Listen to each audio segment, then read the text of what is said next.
আমার আজকের রেসিপি জিভে জল আনা নিরামিষ ছানার ডালনা। এই রেসিপিটা যে কোনো নিরামিষ দিনে আপনারা খুব সহজেই বাড়িতে বানিয়ে খেতে পারেন, আর এর স্বাদ হয় মুখে লেগে থাকার মতো। হ্যালো ফ্রেন্ডস, মিষ্টিকান্তের আরেকটি নতুন পর্বে আপনাদের সবাইকে স্বাগত জানিয়ে আমি আজকের ভিডিও শুরু করছি। আজকে আমি যেভাবে এই ছানার ডালনা আপনাদের সাথে শেয়ার করছি, অবশ্যই বাড়িতে একবার এইভাবে ট্রাই করে দেখবেন। আশা রাখছি আপনাদের পছন্দ হবে। ভিডিও ভালো লাগলে লাইক, শেয়ার আর কমেন্ট করতে ভুলবেন না। আমার চ্যানেলটি চটপট সাবস্ক্রাইব করে পাশে থাকা বেল আইকনটা অবশ্যই প্রেস করে দেবেন, যাতে আগামী দিনের সমস্ত নতুন নতুন ভিডিওর নোটিফিকেশন আপনাদের কাছে খুব সহজেই পৌঁছে যায়। আসুন দেখে নেওয়া যাক আমার আজকে এই নিরামিষ ছানার ডালনা রেসিপি। নিরামিষ ছানার ডালনা বানানোর জন্য প্রথমে আমাদের ছানাটাকে রেডি করে নিতে হবে। এখানে আমি 1 লিটার দুধের ছানা তৈরি করব। দুধটাকে প্রথমে আমি একটু ফোটা পর্যন্ত অপেক্ষা করব। দুধ ভালোভাবে ফুটে উঠেছে, এবার আমি গ্যাসের ফ্লেমটাকে অফ করে দিলাম। দুধটাকে 2-3 মিনিট একটু ঠান্ডা হতে দেব।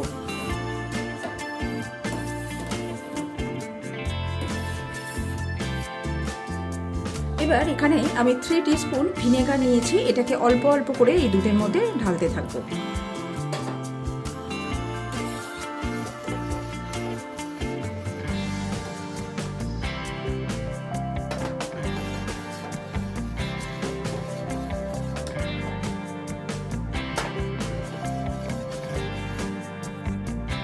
দেখুন সুন্দরভাবে জল আর ছানা আলাদা হয়ে গেছে।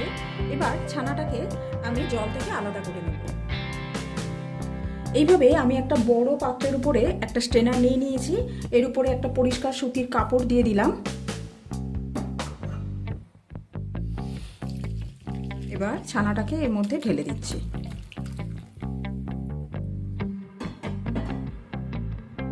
এবার কিছুটা পরিমাণ ঠান্ডা জল আমি ছানার মধ্যে দিয়ে দেব।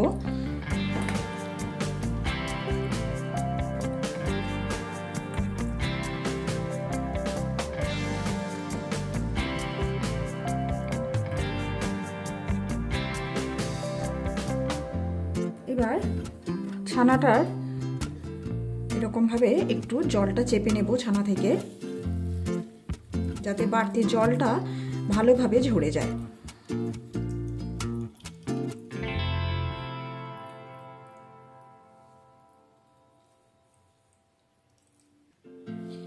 এবার ছানাটা একটা পাত্রের মধ্যে নিয়ে নিচ্ছি।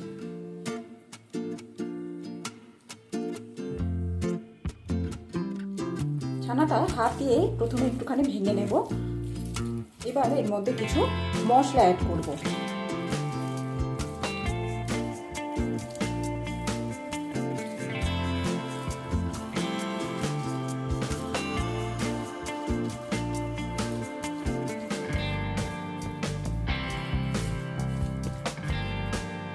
এবার এর মধ্যে আমি 1/2 টিস্পুন আদা পেস্ট দিয়ে দিলাম।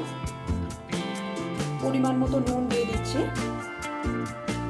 চিনি দিচ্ছি 1 টিস্পুন। সামান্য পরিমাণ কাশ্মীরি লঙ্কার গুঁড়ো দিয়ে দিলাম, এটা কালারের জন্য। সেই সাথে সামান্য পরিমাণ একটুখানি গরম মশলা দিয়ে দিলাম। সমস্ত কিছু ভালোভাবে ছানার সাথে মাখিয়ে নেব।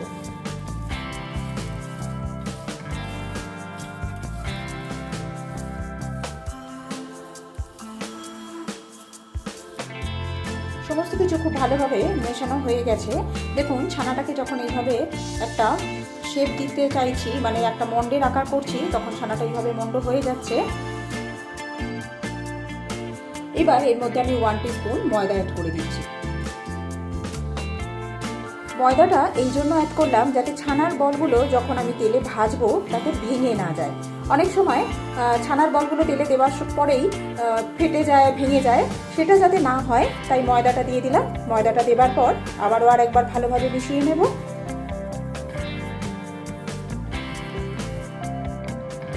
এবার আমি এগুলোকে একটা আকার দিয়ে নেব। অল্প পরিমাণ ছানা নিয়ে হাতের সাহায্যে প্রথমে এরকম করে নিলাম।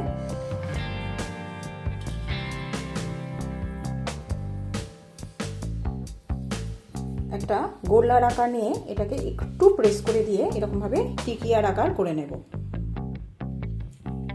আবারও একটা আপনাদেরকে দেখিয়ে দিই।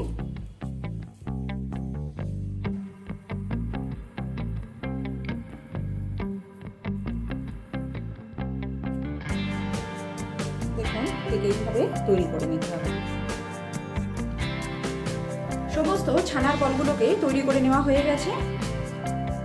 এবার ওগুলোকে ভেজে নেওয়ার জন্য আমি কড়াইয়ের মধ্যে সাদা তেল দিয়ে দিচ্ছি।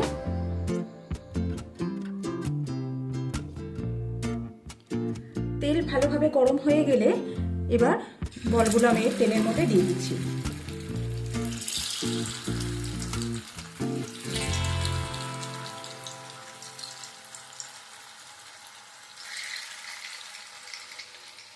মিডিয়াম হিটে এগুলোকে আমি অল্প করে ভেজে নেব।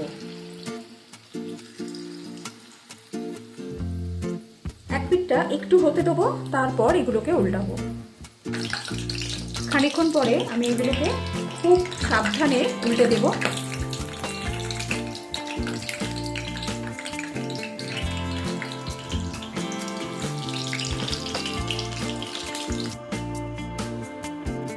সমস্ত ছানার কোপ্তাগুলো ভেজে নেওয়া হয়ে গেছে।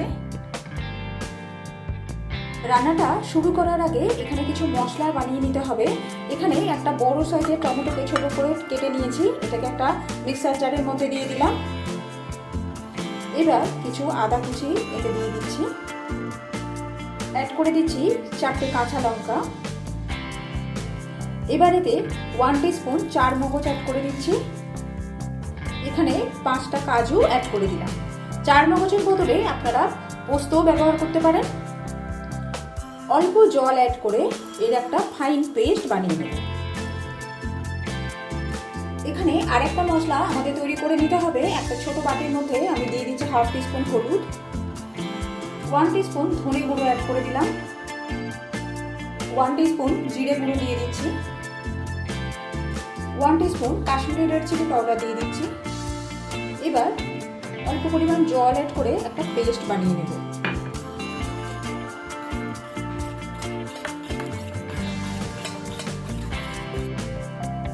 মশলার পেস্ট রেডি হয়ে গেছে। এবার আমি রান্নাটা শুরু করব। রান্নাটা করার জন্য আমি কড়ার মধ্যে যে তেলে কোপ্তাগুলো ভেজেছিলাম, ছানা কোপ্তাগুলো, সেই তেলটাই অ্যাড করে দিচ্ছি।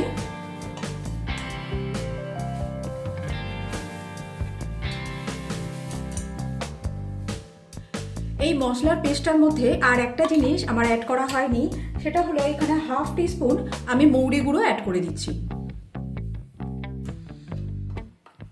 এবার ভালোভাবে সবকিছু মিশিয়ে নিলাম। তেল গরম হয়ে গেছে। এবার এর মধ্যে আমি চৌকো করে কেটে রাখা বেশ কিছু আলু অ্যাড করে দিচ্ছি।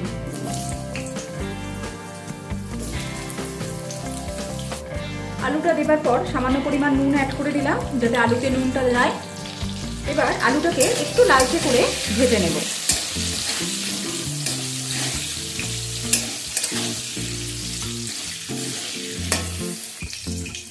আলু ভেজে নেওয়া হয়ে গেলে আমি এবার তুলে নিচ্ছি।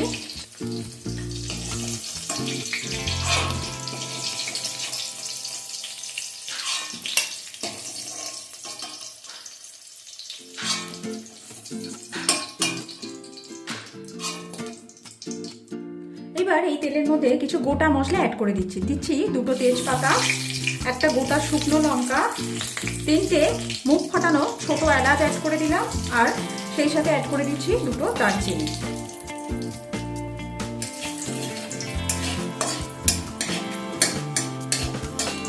কয়েক সেকেন্ড একটু নাড়াচাড়া করে নেবার পর এর মধ্যে আমি গুলে রাখা মশলাটা অ্যাড করে দিলাম।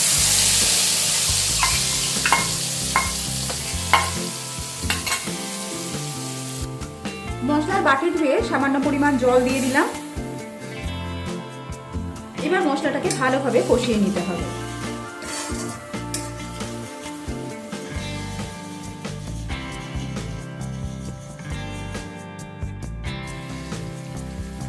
মশলা কষানো হয়ে গেলে এর মধ্যে আমি টমেটো আর বাদামের যে পেস্টটা তৈরি করে রেখেছিলাম সেটা দিয়ে দিলাম।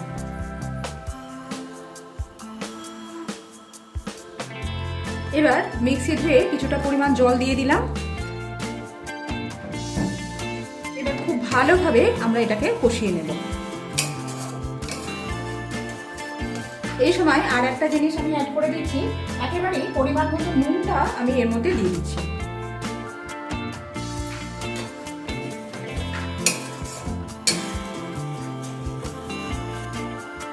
মশলা কষাতে কষাতে মশলাটা খুব বেশি ছিটকে আসছে বলে আমি এরকম একটা চাপা দিয়ে লো টু মিডিয়াম ফ্লেমে মশলাটাকে কষিয়ে নিচ্ছি।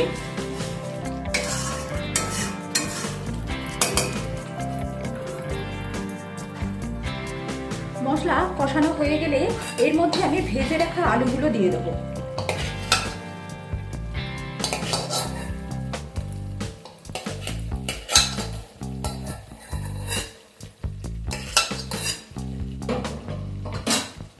এবার আলুর সাথে মশলাটা আরো প্রায় 2 থেকে 3 মিনিট সময় নিয়ে একটু কষিয়ে নেব।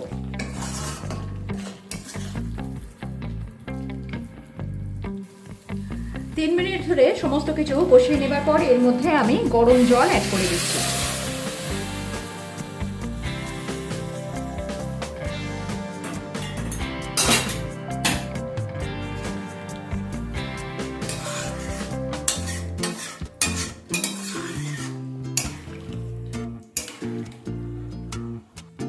যেহেতু প্রথমেই পরিমাণ মতো নুন দিয়ে দিয়েছিলাম, তাই এখন আর কোনো নুন অ্যাড করব না। এবার এটাকে আমি কভার করে দিয়ে আলুটাকে প্রপারলি সেদ্ধ করে নেব। আলু সেদ্ধ হয়ে গেছে, এবার আমি এর মধ্যে 1 টিস্পুন চিনি অ্যাড করে দিচ্ছি। দিয়ে দিচ্ছি 1/2 টিস্পুন গরম মশলা।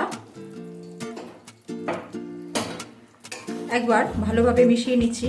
এগুলোকে আমি আগে অ্যাড করে দিলাম, কেননা কোপ্তা দেবার পর এগুলো অ্যাড করতে মানে অসুবিধা হবে, তারপরে কোপ্তাগুলো ঘাঁটতে পারবো না, কোপ্তাগুলো ভেঙে যাবে।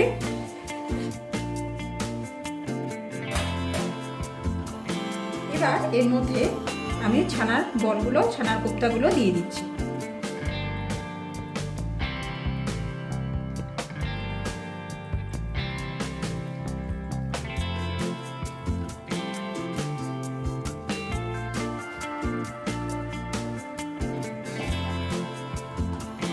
এবার এটাকে কভার করে দিয়ে আরও প্রায় 3 থেকে 4 মিনিট এইভাবে রান্না করে নেব, যাতে কোপ্তার মধ্যেও গ্রেভির ফ্লেভারটা ঢোকে।